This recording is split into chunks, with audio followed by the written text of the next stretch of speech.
এই গাড়ির ড্রাইভার কে? জি আমি ম্যাডাম, বলেন। এত ছোট বয়সে কি কেউ ড্রাইভার হওয়া সম্ভব? ম্যাডাম, গরিব ঘরে জন্ম আমার, নুন আনতে পান্তা পুরাই। পড়ালেখা করা হয়নি, খুবই অল্প বয়সে মোটর লাইনে এসে রোদে পুড়ে বৃষ্টিতে ভিজে হেলপারি করে ড্রাইভার হয়েছি। আর পেটে খিদা থাকলে সবই সম্ভব। আচ্ছা, তোমার কে কে আছে? সবাই আছে ম্যাডাম, মা বাবা ভাই বোন সবাই আছে। তোমার জীবনে কি কেউ আছে? না, একজন ছিল, সে চলে গেছে। কেন? প্রথম দোষ, পেশায় আমি ড্রাইভার। দ্বিতীয় দোষ, আমি গরিব। এমন কিছু অপরাধ দেখিয়ে সে কোনো এক প্রতিষ্ঠিত ছেলের জীবন সঙ্গী হয়ে গেছে। আর কাউকে কি আনোনি লাইফে? ড্রাইভার নামের জ্যান্ত লাশগুলোর কি আবার লাইফ থাকে?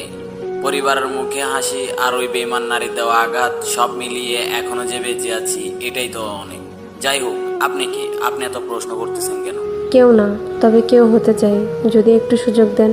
ড্রাইভারদের কষ্টের কথা শুনে হয়তোবা মায়া লাগতে পারে, কিন্তু কেউ কখনো তাদেরকে মন থেকে ভালোবাসতে পারে না। আমি বাসবো। এইটা আবেগ ম্যাডাম, বাস্তবতা না।